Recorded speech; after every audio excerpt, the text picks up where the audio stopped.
Assalamualaikum warahmatullahi wabarakatuh. Bismillahirrahmanirrahim. Alhamdulillahil wahidil qahhar, al-azizil ghaffar, mukawwiril laili 'alan nahar.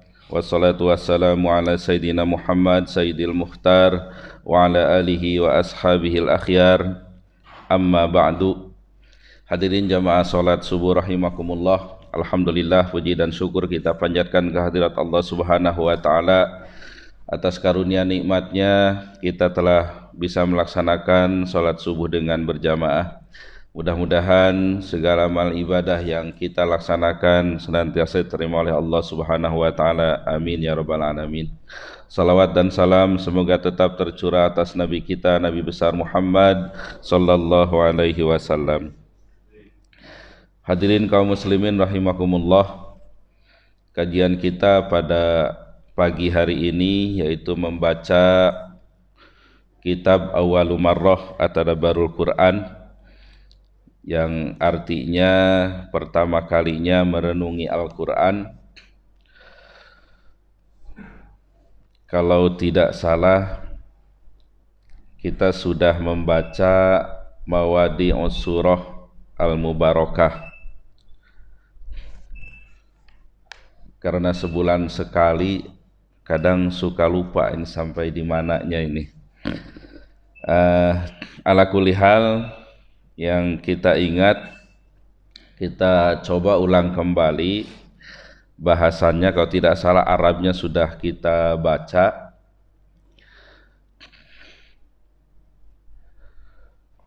Berangkat dari Al-Mihwar Ar-Ra'isi Lis-Surah. Al-Mihwar Ar-Ra'isi Lis-Surah itu tema pokok dalam surah Al-Baqarah, yaitu al-istikhlaf fil ardi biman hajillah, memimpin atau mengurus bumi dengan sistem, dengan aturan dari Allah Subhanahu wa taala. Nah, di bagian selanjutnya Mawadi'us Surah. Mawadi itu jamak dari maudu, artinya tema-tema dalam surah Al-Baqarah. Karena dalam setiap surah, setiap surat dalam Al-Quran itu temanya tidak satu, ya, tidak satu. Yang sudah kita baca tema dalam surah Al-Baqarah yaitu tajaribul istikhlaf fil ard, sejarah dalam memimpin bumi. Nah, di sini disampaikan dalam surah Al-Baqarah itu tiga tipe. Ya. Yang pertama Nabi Adam alaihi salam, ayatnya sering kita dengar, a'udzubillahi minasyaitonirrajim, wa idz qala rabbuka lil malaikati inni ja'ilun fil ardi khalifah. Ketika Tuhanmu berfirman kepada para malaikat bahwa aku akan menjadikan khalifah, ya, khalifah di muka bumi. Ada yang mengartikan khalifah itu ya dari khalafa. Khalafa itu menggantikan, ya. Dalam hal ini menggantikan, ya, bukan artinya posisi yang sama, ya. Jadi tugas Allah yaitu memimpin, memelihara bumi ini, ya, yaitu Nabi Adam. Nah, ini yang pertama sudah kita baca. Di antara pelajarannya di sini disampaikan bahwa dalam sejarah Nabi Adam itu disampaikan permusuhan iblis, ya, permusuhan iblis, di mana wa annahu la yaddakhiru waqtan wala juhdan limuharabatina wa igwaina huwa wa qabiluhu, di mana satu saat pun, satu detik pun, ya, iblis itu tidak berhenti, ya, untuk berusaha memerangi dan menyesatkan kita. Fa nahnu idzan fi harbin syirsah, ya. Oleh karenanya kita sekarang ini dalam peperangan yang sengit, yang seru. wala najata lana minha wala nasra illa bil i'tisami billah.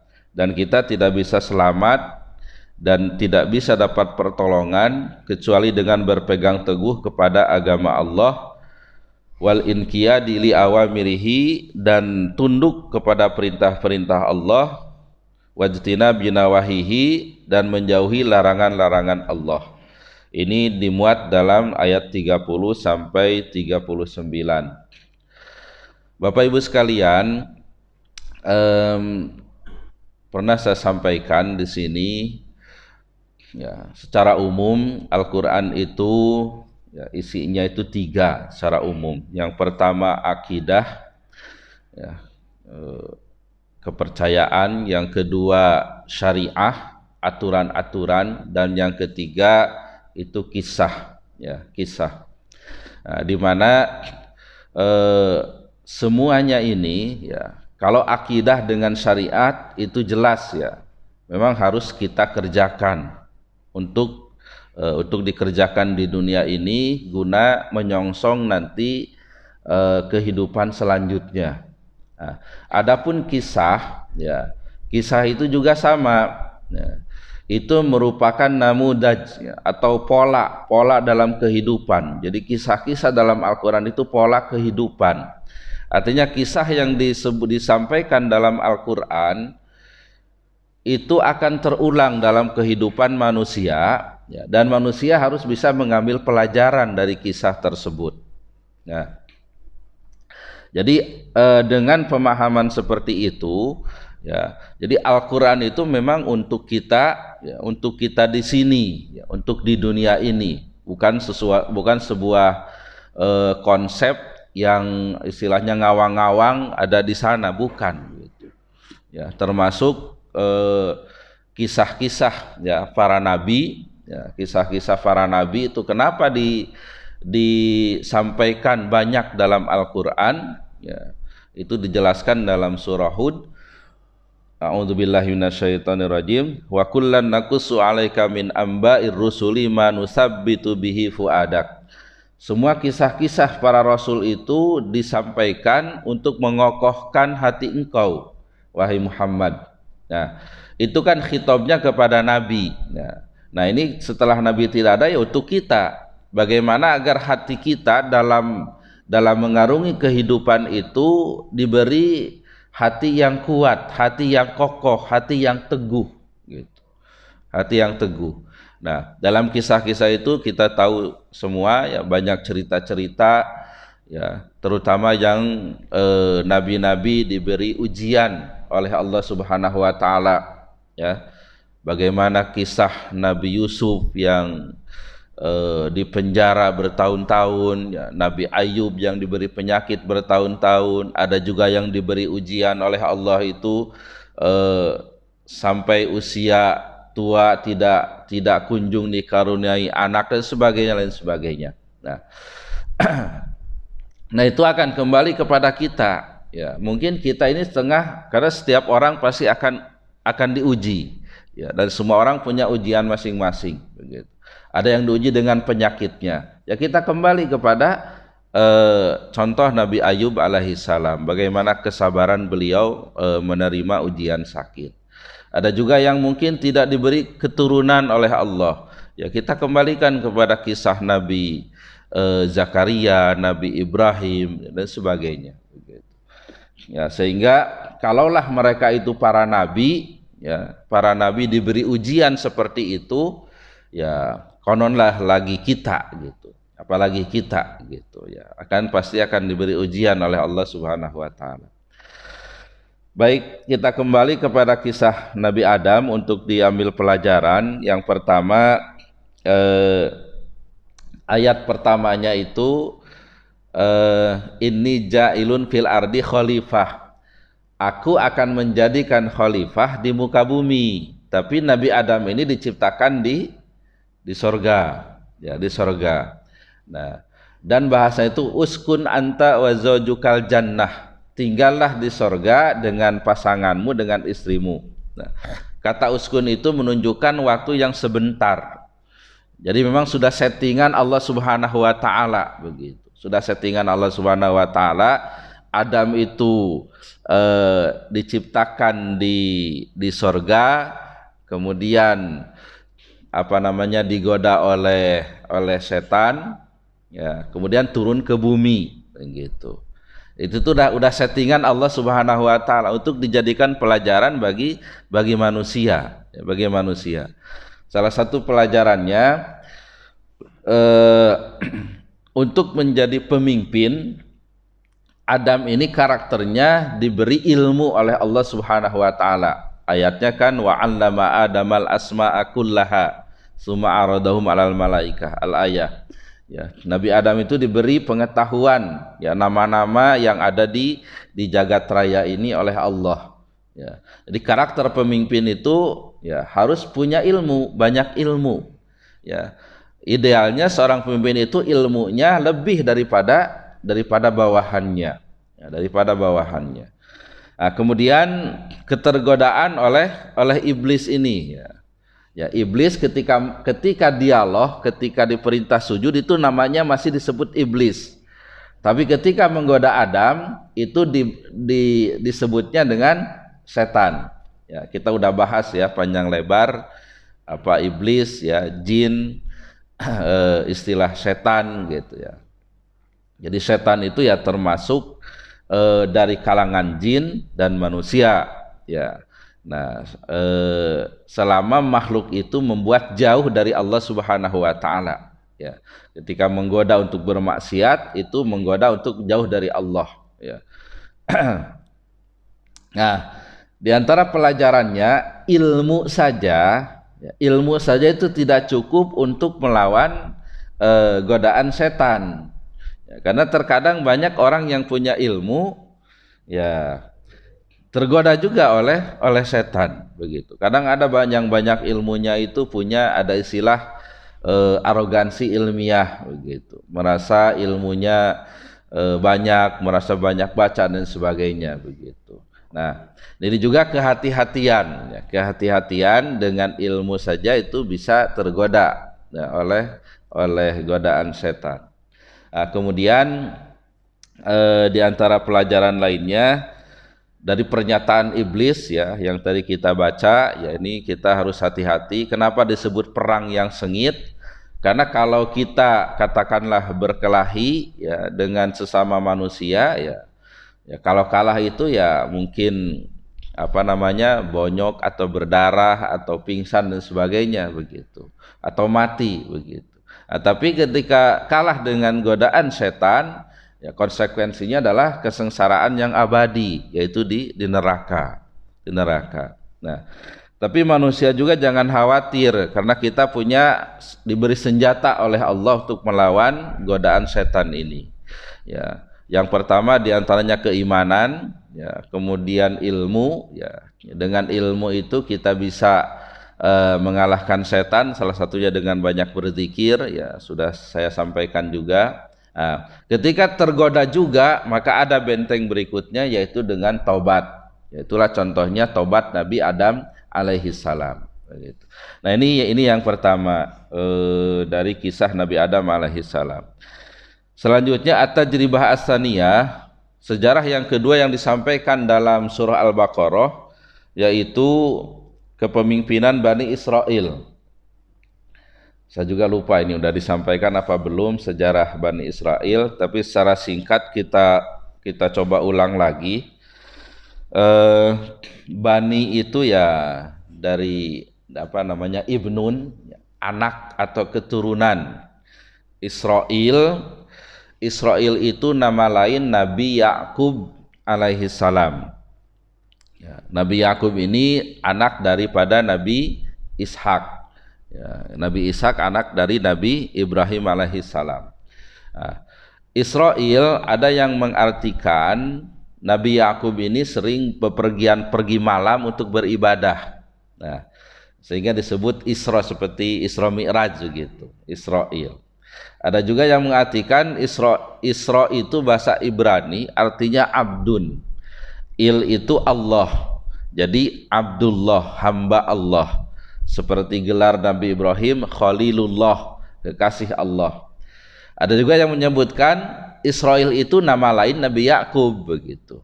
Nabi Yakub alias Israil. Wallahu a'lam. Cuma yang jelas Israil ini ditujukan kepada Nabi Yakub. Nah, Nabi Yakub ini punya anak 12 dari 4 istri. Dari 4 istri. Salah satunya yaitu Nabi Yusuf alaihi salam. Ya, di mana Nabi Yusuf ini nanti dalam kisah lengkapnya dalam surah Yusuf, ya, satu ibu satu ayah dengan nanti Bunyamin. Ya, ada juga nanti saudara seayahnya itu diantaranya Yahuda dan sebagainya. Ini ada 12 keturunan Nabi Yakub.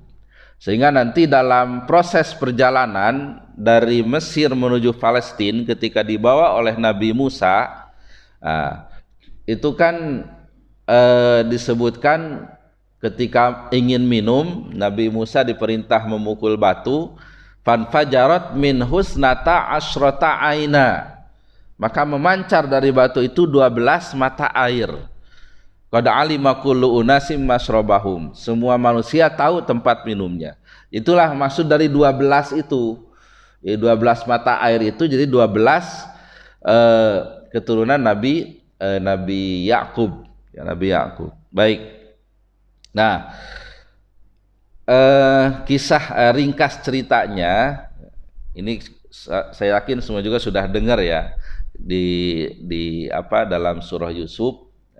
Panjang lebarnya nanti insya Allah mudah-mudahan bisa ketemu. Ya, setelah Nabi Yusuf dijatuhkan ke sumur, kemudian diangkat oleh Sayyarah, ya, yang bepergian di jalan itu, dijual jadi budak hamba sahaya, kemudian sampai jadi menteri begitu intinya. Nah, itu kan semua saudaranya itu diboyong, termasuk ayahnya ke Mesir, dari Palestina ke Mesir. Nah, setelah di Mesir itu diberi tanah lah, kalau kita ini diberi kaplingan begitu, satu daerah di Mesir, sehingga yang 12 keturunan ini termasuk dari Nabi Yusuf, ya, berkembang biak di sana, beranak pinak, ya, sampai banyak begitu, sampai akhirnya Nabi Yusuf meninggal. Ya, di zaman Nabi Yusuf mereka masih jaya lah gitu. Nah, setelah sepeninggal Nabi Yusuf berganti raja, akhirnya Mesir itu dipimpin oleh raja suku asli sana yaitu Kibti, yang namanya kita tahu Fir'aun, ya. Nah, Bani Israel itu masih tetap ada di sana di Mesir. Nah, dan ketika Fir'aun berkuasa, ya, Bani Israel ini ditindas, diperbudak. Ya, Fir'aun ini punya perdana menteri namanya Haman. Nah, Haman, ya. Jadi sama Haman ini juga menindas Bani Israel.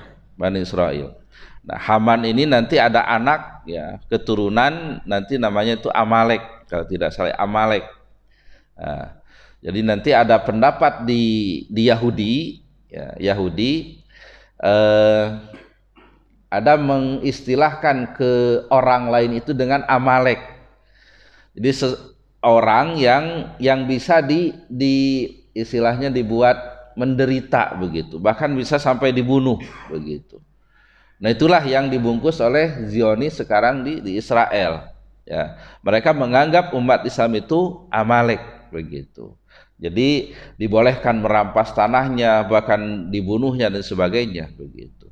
Tapi itu bukan ajaran Yahudi, hanya sekte, ya, hanya sekte saja. Karena ada juga Yahudi yang tidak sependapat dengan Zionis ini, begitu, dengan Zionis ini.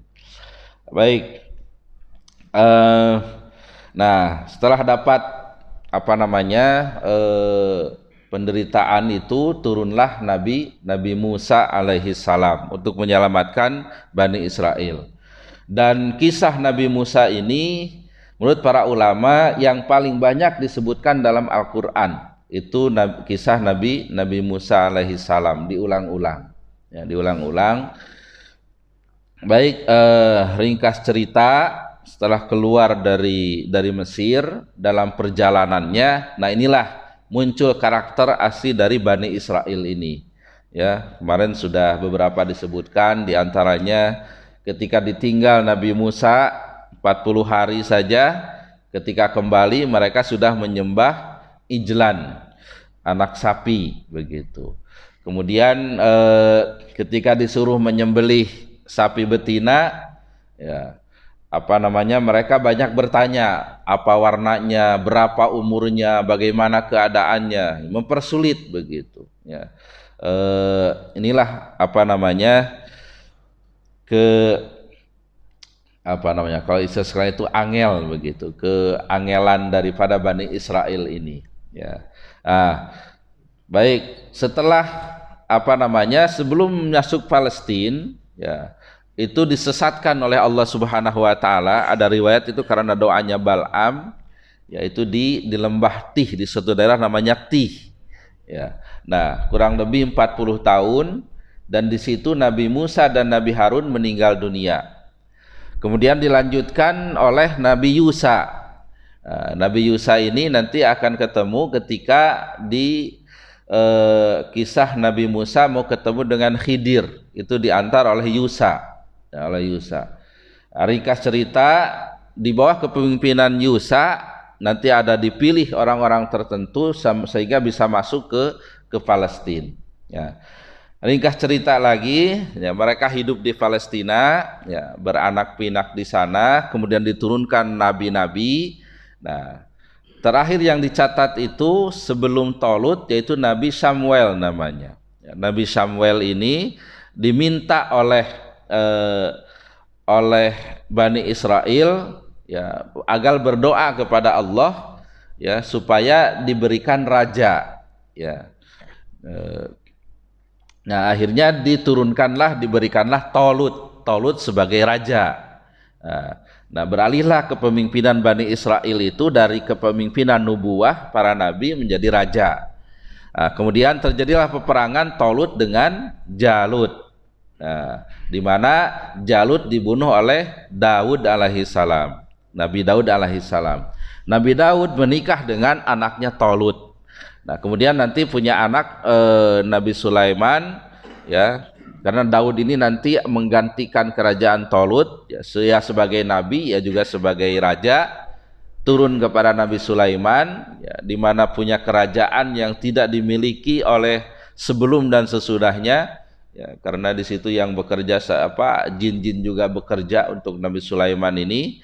Ya, nanti kisahnya juga ada dalam surah An-Naml kalau tidak salah, ya. Ya. Nah, kemudian setelah sepeninggal Nabi Sulaiman alaihissalam, ya, nanti ada datang yang menyerang, ya, suatu orang raja, ya, rajanya namanya Buhtun Nasr, ya, sehingga Palestina itu rusak, ya, hancur sehancur-hancurnya. Tapi di situ masih ada nabi, namanya nanti Nabi Uzair alaihissalam. Nanti ada kisahnya nyambung dengan bahasan di sini, ya. Baik, itu kisah ringkasnya dari Bani Israel ini. Baik, mereka gagal karena walaupun mereka sudah diunggulkan, diutamakan, ya, dalam zamannya, tapi mereka itu menerima karunia pemberian dari Allah itu dengan kekufuran, dengan isyan, dengan durhaka, wal juhud, dan keingkaran. Fadayau al amanah, mereka menyia-nyiakan amanah, ya, dan lain sebagainya. Itulah Bani Israel yang gagal dalam memimpin bumi. Nah, kemudian yang ketiga pelajarannya yaitu Nabiullah Ibrahim alaihissalam. Ayatnya, wa idzibtala Ibrahim rabbuhu bi kalimatin fatammahun qala inni ja'iluka linnasi imama. Ketika Allah menguji Nabi Ibrahim alaihissalam dengan beberapa perintah, kalau melihat susunan, ya, susunan itu kan harusnya itu fi'il, fa'il, maf'ul, ya. Jadi runtutannya itu kan wa idzibtala Allahu, ya. atau Rabbu Ibrahim, ya, Ibrahima gitu. Ini kan teksnya wa idzibtala Ibrahima rabbuhu, ketika menguji kepada Ibrahim Tuhannya Ibrahim begitu. Jadi fa'ilnya dibelakangkan, yang mengujinya itu Allah itu. Nah, ini menunjukkan ya taqdimu mahakuhu ta'khir itu adawatul hasri atau adawatul qasri. Jadi hanya Nabi Ibrahim saja yang diberi ujian itu gitu.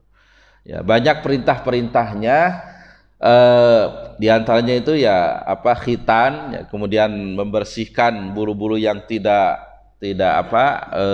harus dibersihkan, ya. Nah, karakter yang dimunculkan dari Nabi Ibrahim adalah ketaatan yang total kepada Allah, yang totalitas kepada Allah. Diperintah apa saja oleh Allah dia taat, walaupun perintahnya itu di luar nalar manusia. Ya, di luar nalar manusia begitu. Katakanlah perintah khitan saat itu, ya, di usia sudah sepuh, ya, perintah khitan, ya, tidak dibayangkan seperti sekarang gitu. Ada pisau yang tajam, ada obat bius dan sebagainya. Yang ada saat itu kalau enggak pedang ya golok begitu. Ya, itu tuh kebayang seperti itu. Ya. Kemudian perintah Allah untuk mengumumkan haji. Ya, mengumumkan haji. Ya, Nabi Ibrahim taat saja, naik ke Jabal Qubais mengumumkan bahwa ada perintah haji. Ya, saat itu tidak seperti sekarang, bicara di Jakarta di Amerika seluruh dunia bisa tahu begitu.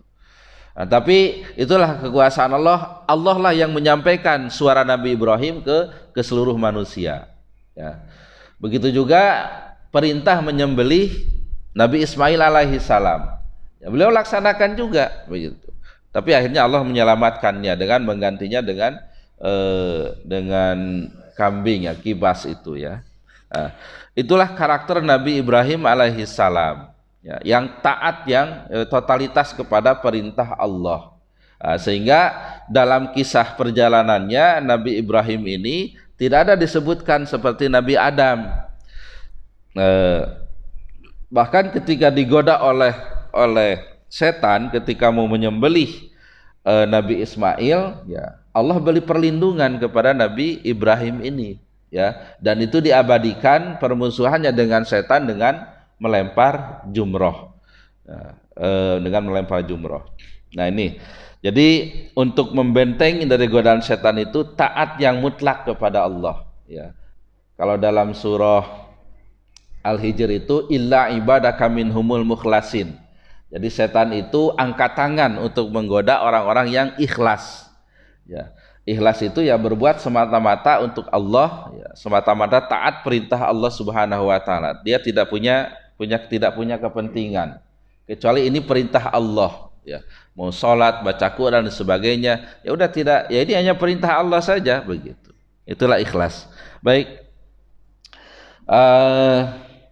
Itu sudah kita baca, ya, diulang kembali untuk kita jadikan pelajaran, ya. Jadi yang paling ideal pemimpin itu, ya, sosok Nabi Adamnya ada, ilmunya banyak, dan sosok Nabi Ibrahimnya juga ada, ibadahnya juga, ya, ketaatannya kepada Allah juga ada.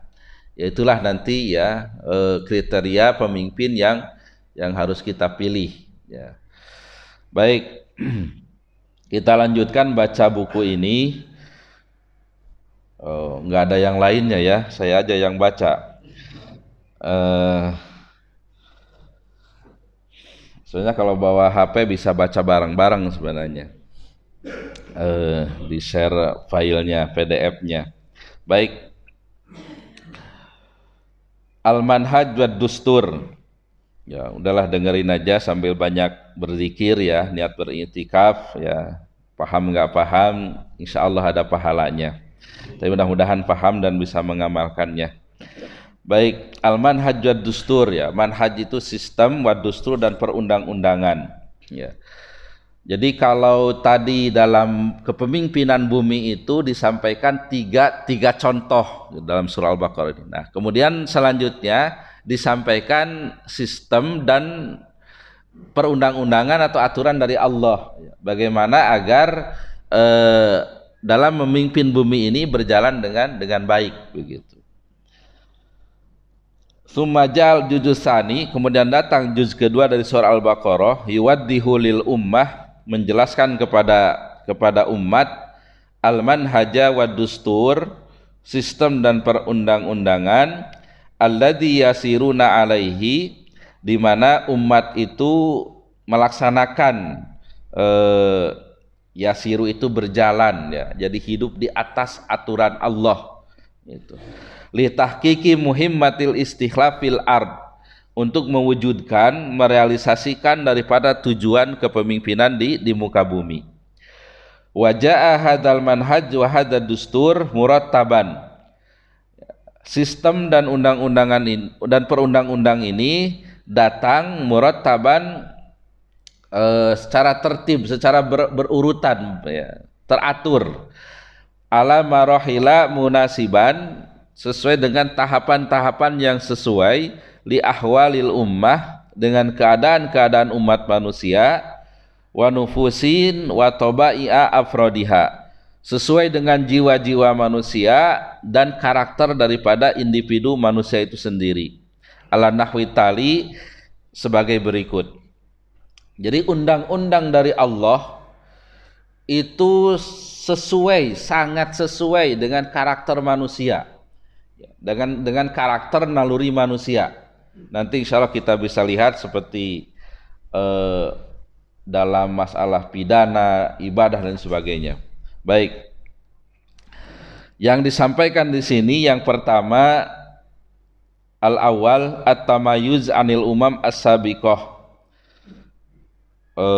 berbeda dengan umat-umat terdahulu, wa takhallus minat tabaiyah, takhallus itu berlepas diri atau tidak, ya, minat tabaiyah itu dari ikut-ikutan.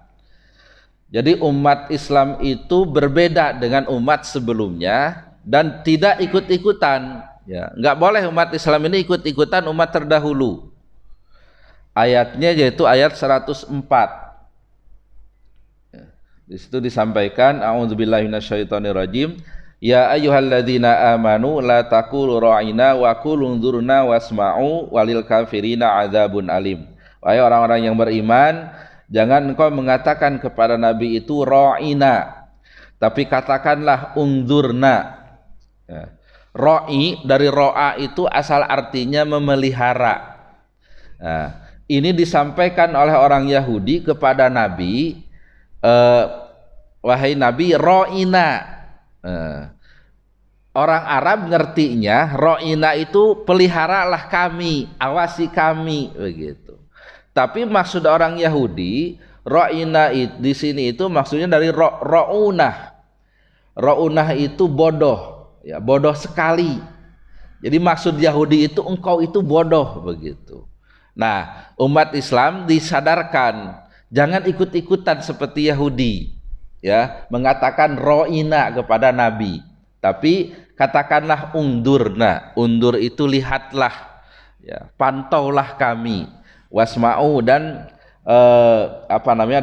dan kalian tuh harus mendengar, ya. Walil kafirina adzabun alim, dan bagi orang-orang kafir ada siksa yang amat pedih. Nah, itu maksudnya berbeda, ya, tidak ikut-ikutan dengan umat terdahulu. Kita punya sistem masing-masing, ya, punya sistem tersendiri. Yang kedua, at-tawazun wal wasatiyah fit tamayuz. At-tawazun itu kalau asal artinya keseimbangan, wazan itu kan timbangan, ya, keseimbangan. Wal wasatiyah itu pertengahan, ya, moderat, fit tamayuz, dalam perbedaan, Ayatnya Al-Baqarah 158. A'udzubillahi minasyaitonirrajim. Inna safa wal marwata min sya'airillah. Faman hajjal baita wa itamara fala junaha alaihi ayyatawafa bihima. Al-ayah. Sesungguhnya Safa dan Marwah itu merupakan simbol-simbol tanda kebesaran Allah. faman hajjal baita aw itamara fala junaha alaihi ayatawafa bi. Siapa yang berhaji atau berumroh maka tidak apa-apa mengelilingi Safa Marwah itu, yaitu bentuknya sa'i. Nah, bahasanya itu fala junaha alaihi ayatawafa bihima, tidak apa-apa gitu, enggak mengapa bersa'i di situ. Nah, ayat ini diturunkan adanya kekhawatiran dari umat Islam, ya, terutama waktu itu dari Madinah, di mana Safa ini ya merupakan tempat penyembelihan binatang untuk sesembahan mereka, yaitu Manat gitu. Jadi ketika diperintah sa'i, mereka itu ragu begitu, nggak mau gitu, nggak mau, karena ingat di situ tempat penyembelihan untuk sesembahan mereka begitu. Nah, jadi bertegas fala junaha alaihi ayatawafa bihima, tidak apa-apa tawaf di situ begitu. Itu kata Allah ya, kebolehan dari Allah. Nah, maksudnya yang saya pahami dari poin ini, walaupun berbeda, tapi kita ini tidak membuang semua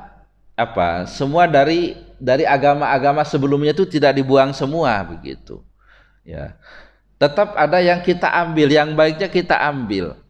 Katakanlah kalau di sini ayat tadi ya kaitannya dengan Safa dan Marwah, ya, tidak membuang Safa dan Marwahnya, itu min sya'airillah begitu. Tapi yang dibuang itu budaya menyembelih hewan untuk sesembahan Manat itu begitu. Ya, katakanlah Ka'bahnya ya tidak dibuang, Ka'bahnya yang dibuang itu yang berhala yang ada di sekitar Ka'bah itu gitu. Dan budaya-budaya lainnya seperti di Arab ya, sebelum Islam datang ya budaya menghormati tamu itu sangat populer di sana begitu. Sampai sekarang pun populer ya, menghormati tamu itu. Ya, bisa sampai jatahnya itu 3 hari. Ya, 3 hari diberi makan dan sebagainya begitu.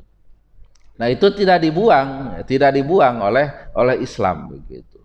Jadi moderat ya, moderat. Nah, kemudian selanjutnya yang ketiga, ihtibarat amaliyah li ta'ah, ujian-ujian dalam ketaatan ya, dalam ketaatan. Di sini disampaikan ayatnya ayat 142.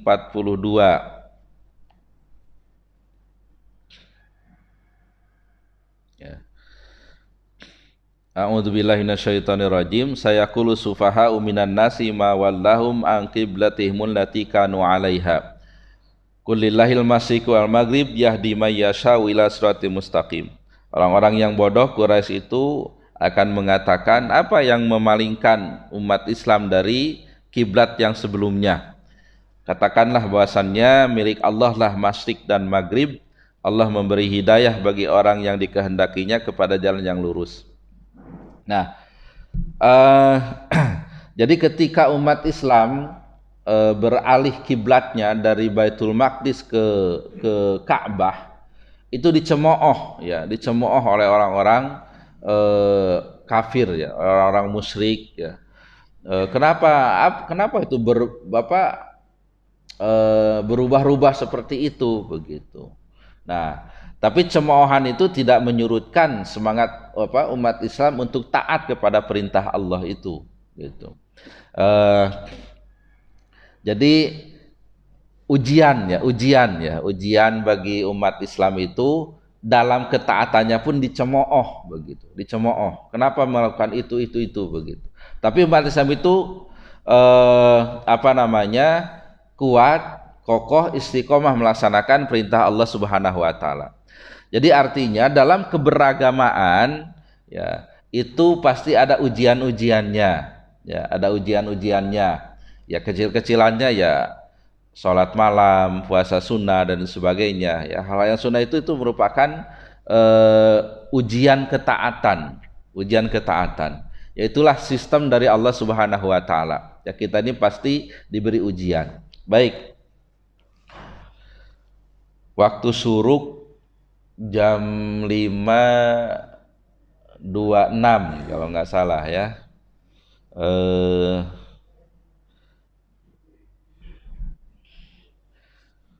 Berarti ya sunnahnya lewat 36 ya. Kita menunggu waktu syuruk, kita lanjutkan. Yang keempat, tafsilul manhaj wa tasyri'at, rincian sistem dan perundang-undangan.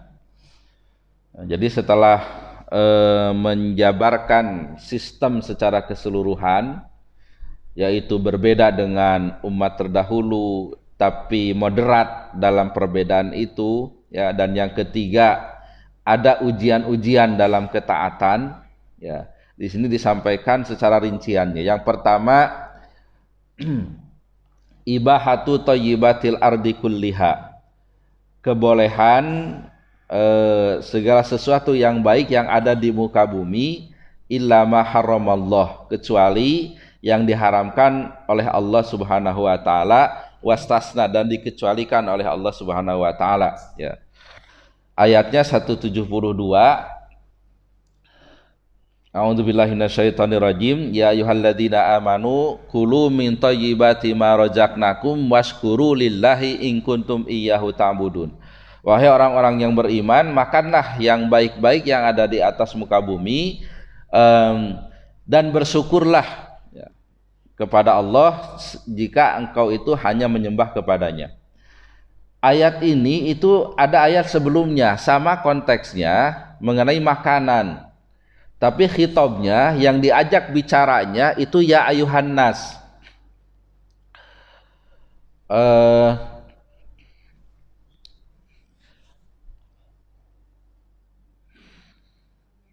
Baik. Ya ayuhan nas kulu mimma fil ardi halal. Apa? Saya juga lupa ini, nggak hafal.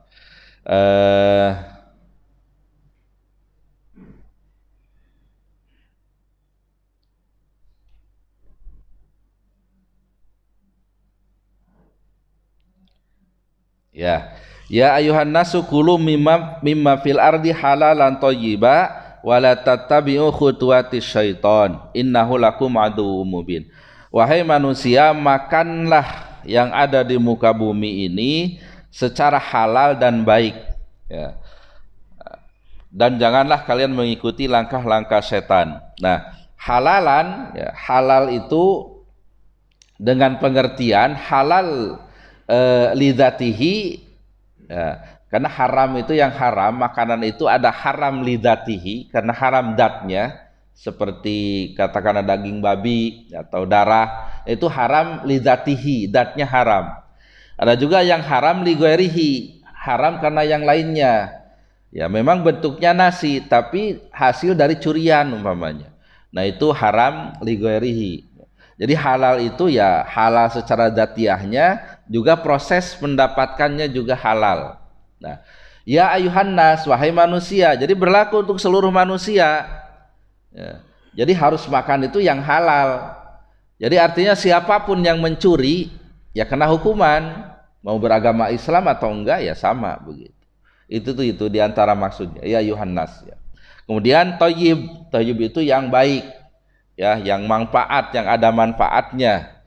Jadi siapapun yang mengkonsumsi barang yang tidak ada manfaatnya, ya baik beragama Islam atau tidak, akan kena madaratnya gitu.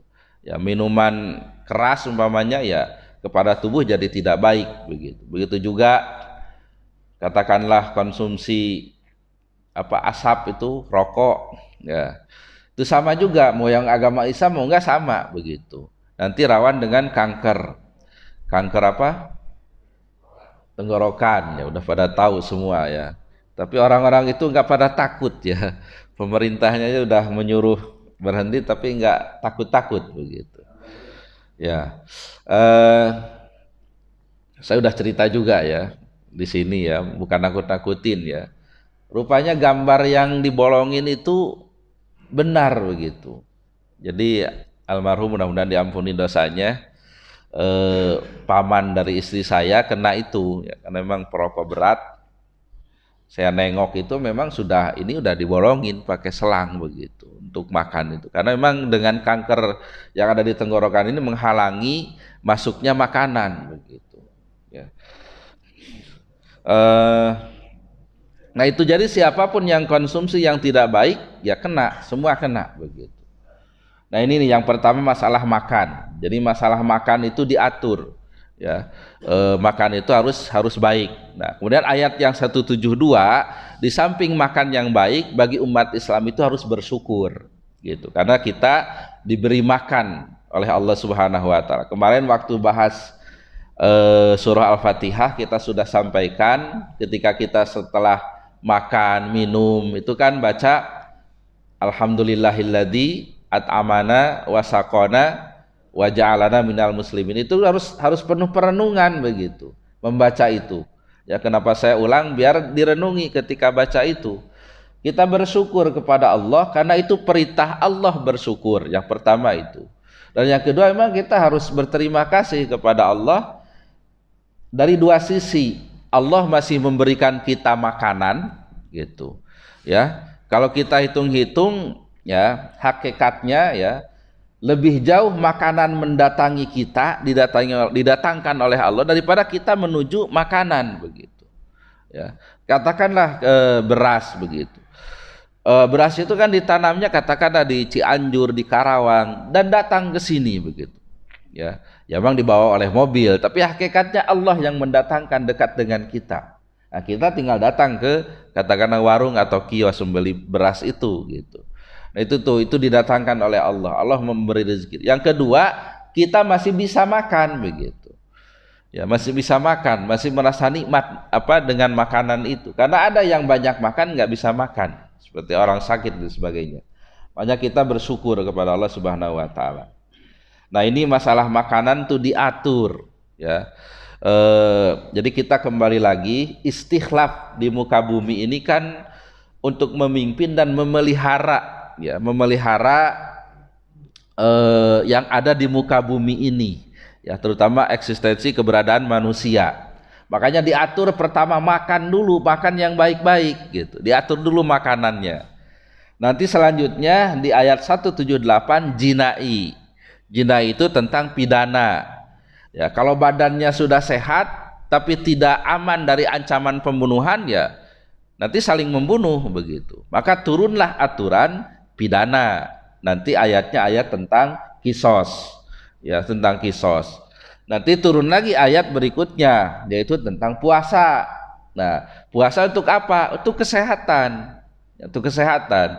Jadi makannya baik, sisi keamanannya terjamin, juga kesehatan dan seterusnya. Itulah hukum dari Allah Subhanahu Wa Taala. Kita harus yakin bahwa hukum yang terbaik itu adalah hukum dari Allah Subhanahu Wa Taala. Baik, Bapak Ibu sekalian, menjelang waktu syuruk mungkin itu saja yang saya sampaikan. Namun sebelumnya barangkali ada yang mau ditanyakan silahkan. Tapi oh iya silahkan. Waalaikumsalam warahmatullahi wabarakatuh.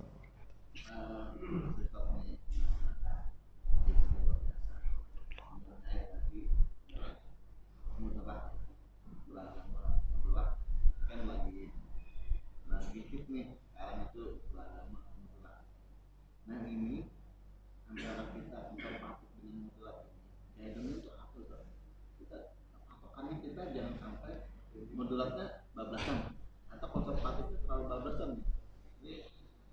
Iya. Bekerja kita kan ada lingkungan pekerjaan, tinggal kan. Modulat ini gimana? Bagaimana kita menyikapi modulat ini? Iya. Baik, kalau yang terkenal dengan istilah wasatiyah itu Al-Azhar ya, Al-Azhar Mesir. Al-Azhar Mesir ya. Termasuk sebanyak secara keseluruhan kampus-kampus di Arab menerapkan itu ya. Jadi dengan pengertian mereka mendalami fikul ikhtilaf begitu. Ya, mereka mendalami fikul ikhtilaf. Itu pelajaran wajib. Mengkaji khilafiyah, perbedaan dalam fikih. Jadi semua tahu ya. Hanafi, Maliki, Syafi'i itu bagaimana begitu. Katakanlah kunut saja itu kan macam-macam ya. Kalau Syafi'i kan ada sunnah kunut. Kalau Maliki kunutnya itu sebelum ruku gitu. Kalau Hanafi, Hambali kan tidak begitu. Dan sebagainya. Mereka semua paham itu gitu. Jadi semua paham. Jadi ketika ada kajian, nah bedanya dengan ya katakanlah yang konservatif ya, itu disampaikan semua gitu. Karena kita tugas mereka itu kan mencerdaskan umat. Semua umat itu supaya tahu, oh ini pendapat ini itu tidak satu gitu. Karena ilmu itu baru utuh ketika semua pendapat tentang hal tersebut disampaikan. Itulah satu ilmu begitu. Jadi semua paham begitu. Ketika katakanlah baca bismillah umpamanya, khilafiyahnya di mana, ada yang tidak sama sekali ya seperti Maliki gitu kan, ada yang disirkan seperti madhab Imam Ahmad, ada yang memang dikeraskan seperti Syafi'i. Semua paham begitu, itu semua paham, diberi pemahaman begitu. Jadi tidak hanya satu pendapat saja yang disampaikannya. Itu yang pertama dari segi pemahamannya. Adapun dari segi prakteknya, yaitu dilihat keadaannya gitu, lihat keadaannya yang sesuai dengan dzurufnya, begitu ya. Ketika hidup di lingkungan katakanlah yang mungkin di daerah-daerah katakanlah yang mayoritasnya umpamanya Syafi'i, nah ini pernah kejadian ya, dia memang orang ngerti begitu, tapi mungkin kebiasaan tidak kunut ya, masuk ke daerah yang mazhabnya Syafi'i yang biasa kunut, padahal tujuannya untuk dakwah gitu, untuk ditugaskan dakwah. Karena jadi imam nggak kunut, disuruh pulang begitu. Jadi akhirnya dakwahnya tidak jadi gitu. Nah, orang yang wasatiyah itu bisa menyesuaikan. Oh, lingkungannya ini lingkungan Syafi'iyah, lingkungannya katakanlah Hambaliyah umpamanya begitu. Nah, itu yang dipraktekkan gitu. Nah, ketika orang keberagamannya seperti itu akan enak gitu, akan enak. Nah, beda dengan lingkungan kota katakanlah yang banyak sudah mengerti ya, sudah mengerti khilafiyah gitu. Artinya subuh mau kunut mau enggak jalan aja gitu. Beda dengan di kampung. Itu enggak kunut itu ini aliran apa dan sebagainya begitu. Nah, itu maksudnya wasatiyah itu yang saya pahami ya. Jadi dari segi pemahaman mereka komprehensif ya, karena memang teorinya ilmu itu baru utuh ya ketika satu pendapat itu memang semua pendapat tentang itu disampaikan gitu. Yang kedua, wasatiyah dalam praktek itu melihat situasi. Katakanlah ketika Imam Masjidil Haram itu Sudais atau siapa ya, ketika jadi imam di Istiqlal, beliau baca bismillah dengan jahar. Itulah wasatiyah itu, seperti itu ya. Jadi tidak kaku gitu, tidak kaku. Oh, ini pendapat saya harus ini gitu, tidak. Tapi lihat situasi dan kondisi. Itu yang saya pahami Pak ya. Atau mungkin ada pendapat lain tentang wasatiyah, silakan.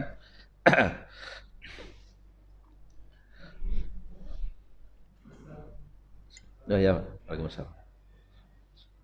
Tadi saya jelasin orang yang ikhlas tidak bisa diulang. Nah, itu karena apa? Karena orang ikhlas itu, karena orang baik belum tentu ikhlas, belum tentu juga sabar. Iya. Orang baik dan sabar belum tentu ikhlas. Atau orang ikhlas tapi baik dan sabar. Apa karena itu? Terus yang kedua adalah banyak tadi secara besar. Iya. Apakah karena Fir'aun itu manusia yang terjahat selama sepanjang sejarah manusia? Apakah itu apa yang ayat itu saya lemparkan betul kamu ini Fir'aun sebagai raja seperti Iya, ya. Baik, kalau mengenai itu, yang pertama tentang orang yang ikhlas, itu kan dalam surah Al-Hijr ya, ayat 40, illa ibadaka minhumul mukhlasin. Ya. Jadi ayat sebelumnya, qala rabbi bima aghwaytani la uzayyinanna lahum fil ardi wa la ughwiyannahum ajma'in illa ibadaka minhumul mukhlasin. Iblis mengatakan kepada Allah, ya Allah, karena engkau telah menyesatkan aku, maka aku akan menghiasi mereka di muka bumi, ya, artinya yang buruk-buruk itu, yang maksiat itu dianggap baik, wala ughwiyanahum ajmain, dan akan kami sesatkan mereka, illa ibadaka minhumul mukhlasin, kecuali hambamu yang ikhlas, Tadi disampaikan gambarannya, simbolnya itu Nabi Ibrahim alaihissalam. Ya, kalau ayatnya jelas ini, yang ikhlas itu ya nggak digoda oleh setan. Ikhlas itu kan semata-mata hanya untuk Allah, dia tidak punya kepentingan apapun, gitu. Dia tidak punya kepentingan apapun. Kepentingannya ini hanya perintah Allah, begitu. Ya, jadi ketaatannya murni untuk Allah Subhanahu Wa Taala, begitu. Jadi katakanlah sekarang yang marak ya, mungkin pemahaman kita harus komprehensif juga ya tentang infak segini dibalas segini, begitu ya. Nah, jadi dalam beramal ya, Islam itu lengkap, tata caranya itu lengkap, begitu. Kisi-kisinya itu lengkap, begitu. Beramal itu harus seperti apa, begitu. Ya, kemarin sudah disampaikan ya, akhlak dan amal itu tidak bisa dipisahkan dari ajaran kita.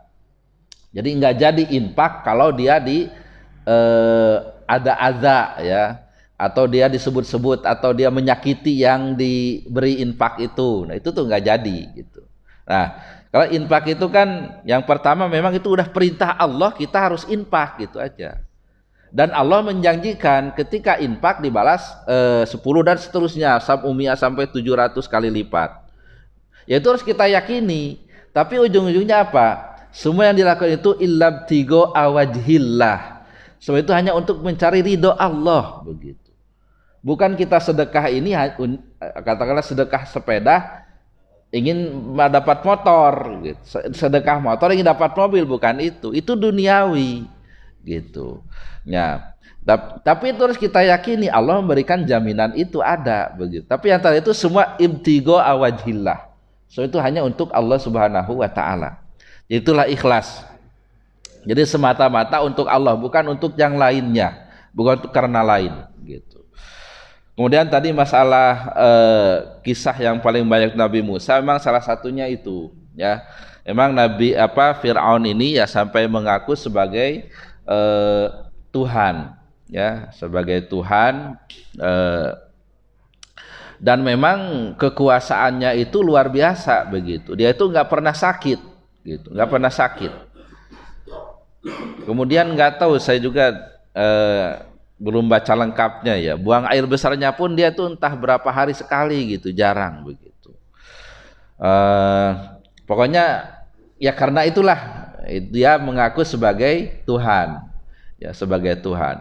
Tapi sekuat apapun orang ya untuk dijadikan pelajaran, kalau sudah berhadapan dengan kekuasaan Allah, tidak ada yang mengalahkan kekuasaan Allah itu.